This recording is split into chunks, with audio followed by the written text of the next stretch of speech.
রাস্তার পাশে কয়েকটা ছেলেকে আমি আর আমার বন্ধু রাফি মিলে মারতেছিলাম।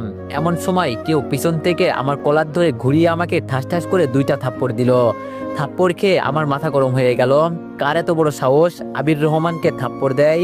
এটা বলে যখনই হাত তুলে মারতে যাব তখনই দেখি আমার সামনে কোনো মানুষ নয়, যেন পরী দাঁড়িয়ে আছে। টানা টানা চোখ, গোলাপি ঠোঁট, পরনে একটা কালো থ্রি পিস। চোখ যেন মেয়েটার দিক থেকে সরছে না। আমি মেয়েটার দিকে একদিনে তাকিয়ে আছি, আর এইদিকে মেয়েটা কি যেন বলতেছে, কিন্তু তার কথা আমার কান দিয়ে যাচ্ছে না। আর যাবে কেমনে? আমি তো তাকে দেখতে ব্যস্ত। মেয়েটা বলল, ও হ্যালো, এমন ভাবে বলছিস যেন তোকে থাপ্পড় দেওয়া যাবে না। আর থাপ্পড় কেন দিব না? নিজে তো ছেলেগুলোকে মারছিস, আবার তোকে মারলে তোর গায়ে লাগে তাই না? বোকাটে কোথাকার। দেখ দেখ আবার লুচ্চাদের মতো কিভাবে আমার দিকে তাকিয়ে আছে।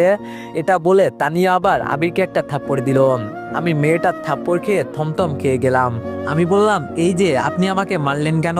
মেয়েটা বলল, তো তোকে সালাম করব নাকি? কখনো মেয়ে মানুষ দেখিসনি যে থাপ্পড় খাওয়ার পরও লুচ্চাদের মতো হা করে তাকিয়ে আছিস? আমি বললাম, আরে মেয়ে দেখছি তো, কিন্তু আপনার মতো পরি দেখিনি, তাই তাকিয়ে আছি। মেয়েটা বলল, দেখ আমার সাথে লুচ্চামি করবি না কিন্তু, তা না হলে ভালো হবে না। আমি বললাম, আরে আরে আপনার সাথে লুচ্চামি কেন করব, কিন্তু প্রেম করব, বুঝলেন?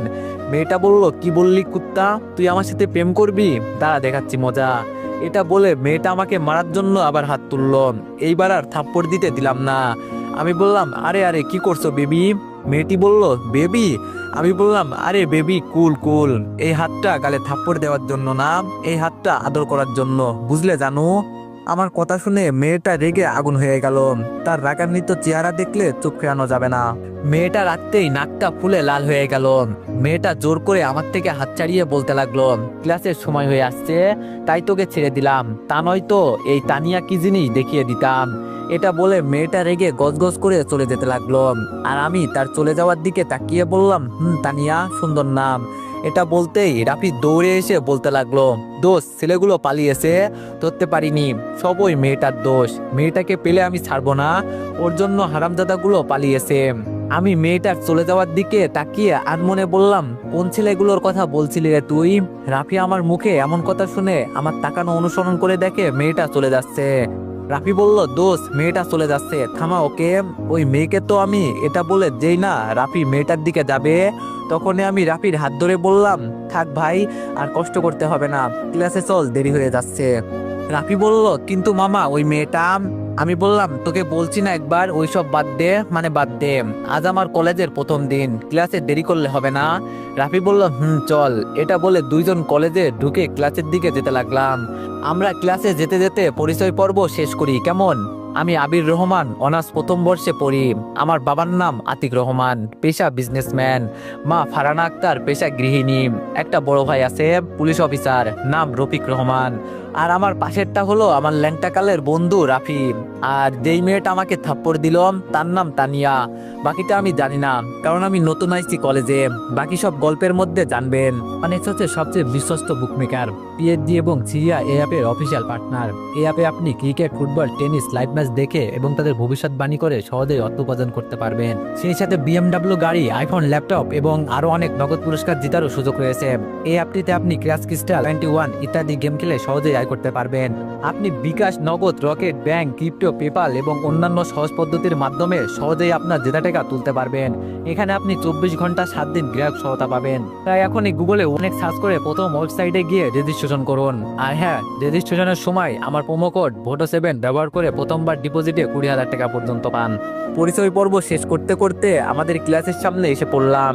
ক্লাসে দেখি স্যার আছে, তাই স্যার থেকে অনুমতি নিয়ে দুইজন মিলে ক্লাসে ঢুকে পিছনের দিকে টেবিলে বসে পড়লাম। টেবিলে বসতে একটু দূরে সামনে থাকা মেয়েটিকে দেখে চোখগুলো বড় বড় করে ফেললাম। আর মেয়েটাও আমাকে দেখে রাগে নাক মুখ লাল করে ফেলল। আরে মেয়েটা আর কেউ না, আমাকে থাপ্পড় মারা মেয়েটা। এমন ভাবে আমাকে সামনের দিকে তাকিয়ে থাকতে দেখে রাফি বলে উঠল, কিরে সামনের দিকে চোখ বড় বড় করে তাকিয়ে আছিস কেন? আমি বললাম, সামনের দিকে তাকা। এটা বলে রাফি সামনের দিকে তাকাতেই বলল, তানিয়া তোর দিকে এমন ভাবে তাকিয়ে আছে কেন রে? রাফি মেয়েটাকে চেনার কারণ হলো রাফি কলেজে আরো আগে থেকে আসে, আর আমি কিছু ব্যক্তিগত সমস্যার কারণে কলেজে আসতে পারিনি। আমি বললাম, তাহলে তুই মেয়েটাকে চিনিস? রাফি বলল, মেয়েটাকে চিনব না কেন? মেয়েটা আমাদের প্রিন্সিপালের মেয়ে, নাম তানিয়া, অনেক রাগী, কিন্তু তোর দিকে এমন করে তাকিয়ে আছে কেন? আমি বললাম, আরে ওই মেয়ের জন্যই ওই ছেলেগুলো পালিয়েছে। রাফি বলল, কি বলিস মামা? আমি ওদের ধরতে ব্যস্ত ছিলাম তাই খেয়াল করিনি। আমি বললাম, ও যাই বলিস, মেয়েটা কিন্তু দেখতে অনেক কিউট, ইচ্ছে করছে বুকের বাপাজে জড়িয়ে থাকি। রাফি বলল, এই এটা ভুলেও ভাবিস না, এটা মেয়ে না, পুরো ডাইনি। কোনো ছেলে মেয়েটার আশেপাশে যেতে পারে না, এমন ভাবে তাকিয়ে দেখে মনে হয় খেয়ে ফেলবে, আর আজে বাজে কথা বললে থাপ্পড় দিয়ে গাল লাল করে দেয়। ভাই, যদি ভালো থাকতে চাস তাহলে এই বেডির থেকে দূরে থাক। রাফির এমন কথা শুনে তার মাথায় একটা থাপ্পড় দিয়ে বললাম, শালা তোর হবু ভাবি লাগে, আরেকবার যদি আজে বাজে নামে ডাকিস তাহলে তোর খবর করে ছাড়বো। রাফি বলল, মামা এত দূর চলে গেলাম? আমি বললাম, জানো। রাফি বলল, তোমার জন্য শুভকামনা রইল। এটা বলে রাফি ক্লাসে মন দিল, কিন্তু আমি আমার কলিজার দিকে মন দিলাম। আর আমার এমন তাকিয়ে থাকা দেখে তানিয়া আমার দিকে মাঝে মাঝে রাগি চোখে তাকিয়ে থাকে। আমার দিকে রাগিভাবে তাকানোর সময় তানিয়ার বান্ধবী এটা খেয়াল করে। তানিয়াকে খোঁচা দিয়ে বলে, ওই তানিয়া, তুই বারবার ওই ছেলের দিকে তাকিয়ে আছিস কেন? কি ব্যাপার? তানিয়া বলল, বান্ধবী বেশি বুঝিস না, আর ওই ছেলের দিকে তাকিয়ে আছি কারণ তোকে যেই ছেলের কথা বললাম সেই ছেলেটাই হলো এই ছেলেটা। রিমি বলল, ও তুই তো বললি খ্যাত বকাটে, কিন্তু আমি দেখছি ছেলেটা কত স্মার্ট কিউট। রিমির মুখে এমন কথা শুনে তানিয়া বলল, ও তাই বুঝি, তাহলে জানা ওকে গিয়ে বিয়ে করে ফেল। রিমি বলল, না বাবা না, আমার একটা আছে, আর লাগবে না, তার চেয়ে বরং তুই কর। তানিয়া বলল, রিমি বেশি হয়ে যাচ্ছে কিন্তু। তানিয়া এটা দেখে রিমির দিকে রাগি চোখে তাকাতেই রিমি চুপচাপ ক্লাসে মন দিল। একে একে সব ক্লাস শেষ করার পর দেখি ক্লাস থেকে তানিয়া বের হচ্ছে। এটা দেখে আমি আর দাঁড়িয়ে থাকি কি করে বলুন তো? দৌড় দিলাম। এক দৌড়ে তানিয়ার সামনে গিয়ে বললাম, আরে আরে সুন্দরী, আমাকে রেখে কোথায় যাও? এমন ভাবে আমি সামনে এসে এই কথাটা বলাতে তানিয়া রেগে মেগে চোখ মুখ লাল করে বলল, জাহান্নামে যাই, যাবি? আমি বললাম, আরে আরে, আমি থাকতে তুমি জাহান্নামে যাবা কেন? আর তার চেয়ে ভালো চলো দুইজন মিলে কাজী অফিসে যাই। তানিয়া বলল, দেখ মাথা গরম আছে, আর গরম করিস না তো, না হলে কানের নিচে দুইটা বাজিয়ে দিব বলে দিলাম। আমি বললাম, আরে আরে, এত রাগ কেন করো জানো? নাম্বারটা দাও, আমি চলে যাচ্ছি ভালো ছেলের মতো। তানিয়া বলল, কি বললি কুত্তা? এটা বলে যে আমাকে মারতে আসবে তার আগে আমি দৌড় দিলাম। কি দরকার শুধু শুধু আমার এই কিউট সুন্দর গালটা লাল করতে দিব? এইদিকে তানিয়া চিৎকার দিয়ে বলছে, ওই কুত্তা, পালাচ্ছিস কেন? দাঁড়া বলছি। আমি পালাচ্ছি না জানো, দরকারি কাজ পড়েছে তাই যাচ্ছি। আমি কাল আবার আসবো দেখা করতে, সুন্দর করে সেজে গুজে আসিও কেমন? এটা বলে কলেজ থেকে বের হয়ে একটা রিক্সা করে উঠে বাড়ির দিকে যেতে লাগলাম। এইদিকে তানিয়া বলছে, আইসে আমি সাজবো, তাও আবার তোর মতো বকাটের জন্য আমার বইয়েই গিয়েছে। কালকে আসিস কলেজে, তারপর দেখামু এই তানিয়া কি জিনিস। রিমি বলল, আচ্ছা তুই দুলাভাইয়ের সাথে এমন করলি কেন? রিমির কথা শুনে তানিয়া রাগি চোখে রিমির দিকে তাকাতেই রিমি আমতা করে বলল, না মানে ছেলেটার সাথে এমন করলি কেন? কত কিউট ভাবে তোকে ডাকছে শুনিসনি? এই কথা শুনে তানিয়া আশেপাশে কি যেন খুঁজতেছে। এটা দেখে রিমি আস্তে করে হাঁটা দিল। তানিয়া বলল, ওই কুত্তা দাঁড়া একটু। রিমি বলল, আপা আমার তাড়া আছে, দাঁড়াতে পারবো না। এটা বলে রিমি চলে যেতে লাগলো। আর তানিয়ার আগে গজগজ করতে করতে কলেজ থেকে বের হয়ে গেল। রফিক রহমান বলল, স্যার আসবো? পুলিশ কমিশনার আলতাফ বলল, আরে রফিক যে, আসো আসো। এটা বলতেই রফিক কমিশনার রুমে প্রবেশ করে বলল, স্যার আমাকে ডাকার কারণ কি? কমিশনার বলল, রফিক তুমি হয়তো জানো এইবার নির্বাচনে এনসিপি পার্টি থেকে নির্বাচন করবে তারেক চৌধুরী। রফিক বলল, জি স্যার, সেটা তো শুনলাম। কমিশনার বলল, তাহলে একজন পুলিশ হওয়াতে জানো তারেক চৌধুরী কেমন মানুষ? রফিক বলল, স্যার জানি, সে যদি আমাদের এইখানে এমপি হয় তাহলে পুরো জেলাকে পুরো ক্রাইমের রাজ্য বানিয়ে ফেলবে। কমিশনার বলল, সে এমপি হবে হয়, এটা নয় সে এমপি হবে। এখন আমাদের কাজ হচ্ছে তার বিরুদ্ধে প্রমাণ জোগাড় করে তাকে শাস্তির আয়ত্তায় আনা। রফিক বলল, স্যার প্রমাণ জোগাড় হবে, তাকে ধরতেও পারবো, কিন্তু আটকে রাখতে পারবো না, তাকে অন্য কেউ পাওয়ার দিচ্ছে। কমিশনার বলল, সেটা পরে দেখা যাবে, নির্বাচনের মাত্র আছে 1 মাস, তাহলে তোমার কাজ সম্পূর্ণ করতে হবে 15 দিনের মধ্যে, আশা করি তুমি পারবে। রফিক বলল, ইনশাল্লাহ স্যার। স্যার তাহলে আমি আসি। কমিশনার বলল, ওকে তুমি আসতে পারো। তারপর রফিক রহমান কমিশনারের অফিস থেকে বের হয়ে সোজা বাড়ির দিকে রওনা দিল। এইদিকে আমি কলেজ থেকে বাড়িতে এসে ফ্রেশ হয়ে একটু বিছানায় শুয়ে চোখ বন্ধ করলাম। সাথে সাথে তানিয়ার সেই মায়াভরা চোখ দুটো আমার সামনে ভেসে আসতে লাগলো। তার কাজল কলো চোখ, গোলাপি ঠোঁট, মুখের রাগী চেহারার লুক, ইচ্ছে করে সারা জীবন দেখে যায়। চোখ বন্ধ করে এইসব ভাবছি, হঠাৎ আচমকা শোয়া থেকে উঠে পড়লাম আর বলতে লাগলাম, এই আমি এটা কি দেখছি? ওই মেয়ের মুখটা কেন আমার চোখের সামনে ভাসতেছে? এমন কেন হচ্ছে? অনেক মেয়ে দেখেছি, কিন্তু এই মেয়েটাকে দেখে এমন কেন হচ্ছে? না না, আর কিছু ভাবতে পারছি না, এইসব নিজে নিজে বলতেছি। তখন নিচ থেকে আম্মু খাবার খেতে ডাকলো, তাই দেরি না করে খাবার খেতে গেলাম। নিচে আসতেই দেখি আমার ঘুষখোর পুলিশ রহমান টেবিলে বসে আছে। এমনি ঘুষখোর বললাম, আমার ভাই তেমন কিছুই খায় না। আমি কিছু না বলে টেবিলে এসে আম্মুকে ডাক দিয়ে বললাম, আম্মু, ও আম্মু, খাবার দাও, ক্ষুধা লাগছে। আমার কথা শুনে ভাইয়া বলল, দাও দাও, শুধু খাওয়াবে, বড় করবে আর বাইরে গিয়ে মারপিট করবে, বকাটেগিরি করবে। আচ্ছা আম্মু, তুমি সত্যি করে বলো তো, এটা কি আমার সত্যি ভাই? ভাই বলতে লজ্জা করে আমার। ভাইয়ের এমন কথা শুনে আমি বললাম, তো আমি কি বলছি কেউ আমাকে ভাই বলে লোকজনকে বলতে? তাছাড়া আমারও লজ্জা করে একটা ঘুষখোরকে ভাই বলে পরিচয় দিতে। আমার এমন কথা শুনে ভাইয়া রেগে আমার দিকে টেবিলে থাকা আপেল ছুঁড়ে মারলো আর আমি ধরে তা খেতে লাগলাম। ধন্যবাদ তোকে আপেলটা দেওয়ার জন্য। ভাইয়া বলল, তুই আমাকে ঘুষখোর বলছিস না? এইবার শুধু তোর নামে বিচার আসুক, তারপর জেলের ভিতরে ঢুকিয়ে দিব, তখন বলিস কে ঘুষখোর। আমি বললাম, আরে আরে, ধমকটা অন্য কাউকে দিও। এই শহরে যে অপরাধ হচ্ছে, এত ভালো অফিসার থাকতে কেন অপরাধ হচ্ছে? বড় বড় লেকচার আমাকে না শুনিয়ে গিয়ে অপরাধী ধরো, এতে তোর ভালো হবে। ভাইয়া বলল, তা তো ধরবো। আমাদের ঝগড়া দেখে আম্মু বড় একটা চামচ এনে বলল, আরে একটা কথা দুজনের মুখ থেকে বের হলে এটা দিয়ে মেরে মুখ ভেঙে ফেলবো। আম্মুর ধমক শুনে আমি আর ভাইয়া চুপ হয়ে গেলাম। আম্মু বলল, উফ, এত বড় হয়ে গেল, এই দুইজনের মাঝে ঝগড়াটা গেল না, সারাদিন টম এন্ড জেরির মতো একে অপরের সাথে ঝগড়া করবে। এই বলতে বলতে আমাদের খাবার দিল আম্মু, আর আমরা চুপচাপ খেতে লাগলাম আর একে অপরের মুখ ভেঙচি দিতে লাগলাম। এইভাবে করতে করতে খাবার খেয়ে উঠে রুমে যেতে লাগলাম। তখন ভাইয়া বলে উঠলো, তোকে দেখে নিব। আমি বললাম, এই নে ছবি তোল, যত খুশি দেখে নে। এটা বলে চলে আসলাম। আসলে আমার আর ভাইয়ের মাঝে ঝগড়া এমনিতেই লাগবে, আমরা একে অপরকে দেখতে পারি না, আর ঝগড়া না লাগলে পেটের ভাত হজম হবে না। আমি কতক্ষণ রেস্ট নিয়ে বাসা থেকে বের হয়ে গেলাম। তখনই ফোনে কল আসলো, পকেট থেকে ফোন বের করে দেখি রাফি। আমি দেরি না করে রিসিভ করে বললাম, হ্যালো রাফি, বল। রাফি বলল, কই তুই? আমরা সবাই আড্ডার জায়গাতে বসে তোর জন্য অপেক্ষা করছি। আমি বললাম, আচ্ছা 2 মিনিট দাঁড়া, আমি 30 মিনিটে আসতেছি। এটা বলে ফোন কেটে চলতে লাগলাম। একটু পর আড্ডার জায়গায় আছে রান্না নাইম দুজন বলে উঠলো, মামা, এইগুলো কি শুনছি আমরা? আমি অবাক হয়ে রাকিবের দিকে তাকাতেই বুঝে গেলাম এরা কিসের কথা বলছে। আমি বললাম, আরে তেমন কিছু না, এমনি আজকে মেয়েটা থাপ্পড় দেওয়ার কারণে একটু জ্বালাইলাম। রানা নাইম মোট আমরা 4জন ভালো বন্ধু। আজকে তারা লাং নিয়ে ঘুরতে গিয়েছিলাম, তাই কলেজে যাইনি। আমি বললাম, তা অন্যের বউকে আর কতদিন পাহারা দিবি? এইভাবে তাদের পিছনে আর কত টাকা খরচ করবি আমাকে বলতো? রানা বলল, আরে অন্যের বউ হতে যাবে কেন? ফারিয়া আমাকে অনেক ভালোবাসে, তাকে আমি বিয়েও করব। নাইম বলল, রিমি আমাকে অনেক ভালোবাসে। ফারিয়া রিমি দুইজন তাদের জিএফ, কিন্তু আমরা চিনি না। আমি আর রাফি একসাথে বললাম, আমাদের সাথে পরিচয় কখন করাবি? আজ তো 1 বছর হয়ে গেল। রানা বলল, আরে করাবো করাবো, সময় হলে করাবো। নাইম বলল, তোর কাজের খবর কি? আমি এক বুক হতাশা নিয়ে বললাম, এইবারও ফেল করছি। রাফি বলল, কেন, তুই তো ভালো পরীক্ষা দিস তাহলে? আমি বললাম, জানি না রে ভাই, এমন কেন হয়? কি কাজ সেটা গল্প শুনলেই বুঝতে পারবেন। রানা বলল, এখন কি করবি? আমি বললাম, কিছু করব না, বাপের হোটেলে খাবো। তারপর সন্ধ্যা পর্যন্ত বন্ধুদের সাথে আড্ডা দিয়ে বাড়ি ফিরে ফ্রেশ হয়ে নাস্তা করে পড়তে বসলাম। এইদিকে কমিশনার রফিক সাহেবের কথা ভেবে মেজর নাসিরের সাথে মিটিংয়ে বসলো। মেজর বলল, আলতাফ সাহেব, কি বলবেন বলেন।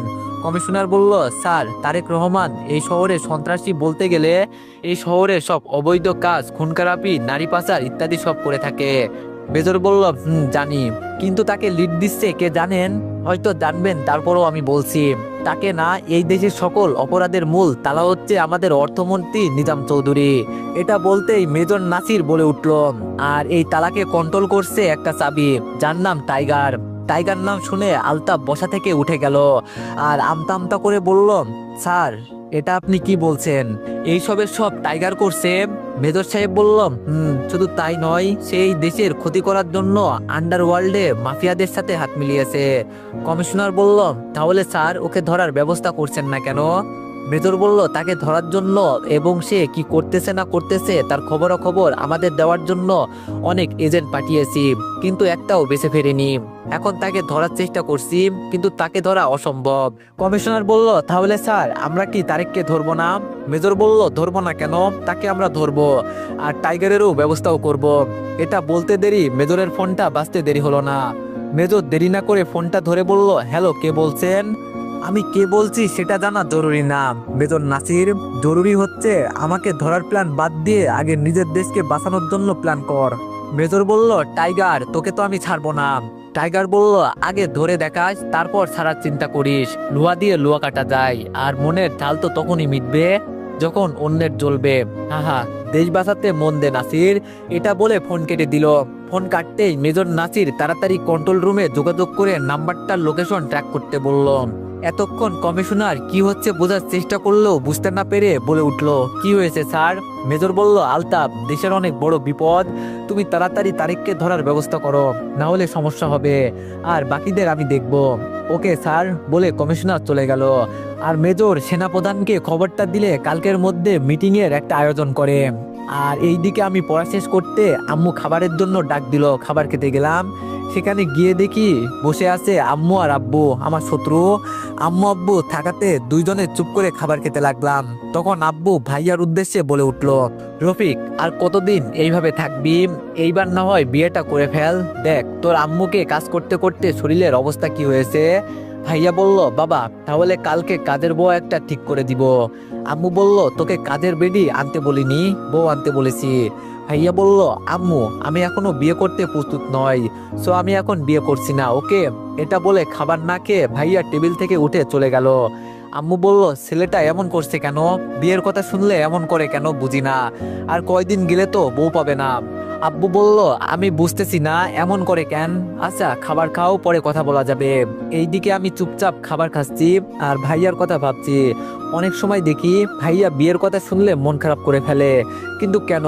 না, আমাকে এর মানে খুঁজে বের করতে হবে। তারপর খাওয়া দাওয়া করে নিজের রুমে গিয়ে শুয়ে পড়লাম। তারপর ভাবতে লাগলাম কিভাবে কি করা যায়।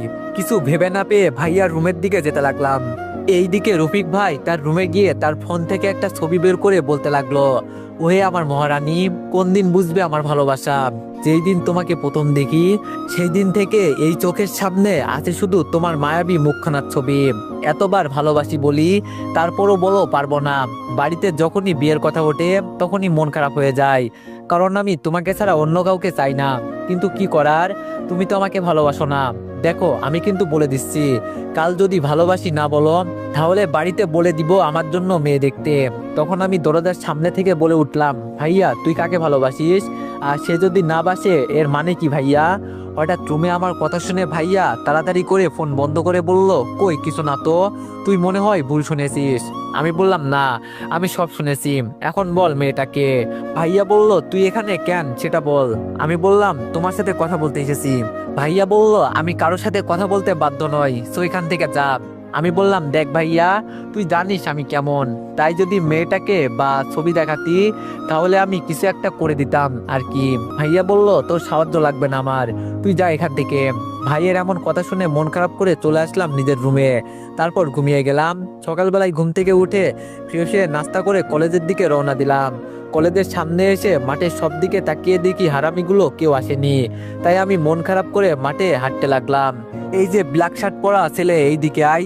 আমি যেহেতু কালো জামা পরেছি তাই কে ডাকলো দেখার জন্য পিছনে ঘুরতেই দেখি কয়েকটা ছেলে আমাকে ডাক দিল। দেখতে বড় ভাই হলে মনে হয়। আমি ভদ্রতা বজায় রেখে তাদের সামনে গিয়ে বললাম, আসসালামু আলাইকুম ভাই। সেখানে থাকা একটা ছেলে বলে উঠলো, ওয়ালাইকুম আসসালাম, কোন ইয়ারে?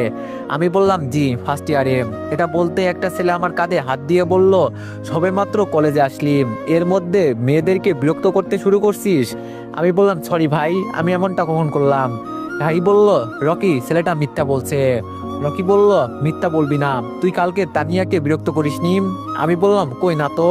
আর তানিয়াকে যে বিরক্ত করছি সেটা আপনাকে কে বলছে ভাই? রকি বলল, কেন, আমার বন্ধু রাহি বলছে তুই তানিয়াকে বিরক্ত করছিস, কেন করছিস সেটা বল। আমি বললাম, ভাই আমি তানিয়াকে বিরক্ত করিনি, আমি তানিয়াকে পছন্দ করি, তাই তার সাথে কথা বলতে গিয়েছিলাম। এই কথা বলতে রকি নামের ছেলেটা আমার কলার ধরে বলল, ওই তোর তো সাহস কম না, আমার সামনে দাঁড়িয়ে আমার জিনিসের দিকে তাকাস। ছেলেটা কলার ধরাতে আমার মাথা গরম হয়ে গেল, কিন্তু নিজের মাথা ঠান্ডা করে বললাম, মানে বুঝলাম না ভাই, সামান্য কথাতে কলার কেন ধরলেন? আর আপনার জিনিস বলতে? রকি বলল, আমার জিনিস মানে তানিয়াকে আমি পছন্দ করি, ভালোবাসি। সো নিজের ভালো চাইলে তানিয়ার পিছন ছেড়ে দে। এটা বলে ছেলেটা আমার কলার ছেড়ে দিল। রাহি বলল, ওই যা এখান থেকে, আর কথাগুলো যেন মাথায় ঢুকিয়ে নিস। আমি বলে গেলাম, দেখেন আপনারা কলেজের বড় ভাই, আমি ছোট ভাই, আমি তানিয়াকে পছন্দ করি আর আপনিও। আপনি দিলেন আমাকে ধমক, চাইলে সুন্দরভাবে বুঝাতেও পারতেন। যাই হোক, বড় ভাই বলে কথা, যেমন হোক বুঝিয়েছেন। কিন্তু সমস্যা হলো তানিয়াকে নিয়ে, আর তানিয়া যদি বলে আপনাকে ভালোবাসে তাহলে আমি সরে দাঁড়াবো, কিন্তু যদি তানিয়া বলে আপনাকে পছন্দ করে না তাহলে আপনি সারা জীবন চেষ্টা করলেও আমাকে তানিয়ার কাছ থেকে দূরে সরাতে পারবেন না। এটা বলে আমি সেখান থেকে চলে আসলাম। আর আমার কথা শুনে রাহি রকিকে বলল, দোস্ত ছেলেটা কি আমাদের সম্মান করে কথাগুলো বললো নাকি অসম্মান করে? রকি বলল, সেটা যাই হোক, ছেলেটার ব্যবস্থা করতে হবে, নাহলে আমি তানিয়াকে পাবো না। খোঁজ নে ছেলেটার ব্যাপারে। রাহি বলল, ওকে দোস্ত। এইদিকে আমি সেখান থেকে চলে আসতে একটু দূরে দেখি বন্ধুরা বসে আড্ডা দিচ্ছে, তাই আমি তাদের দিকে যেতে লাগলাম। তখনই কেউ পিছন থেকে আমার কলার ধরে। তো এভরিওয়ান, এই গল্পটি তোমাদের কেমন লাগছে সবাই একটু কমেন্টে জানিও। আর যদি গল্পটি ভালো লেগে থাকে তাইলে সবাই একটু বেশি বেশি লাইক আর কমেন্ট করে দিও। ধন্যবাদ।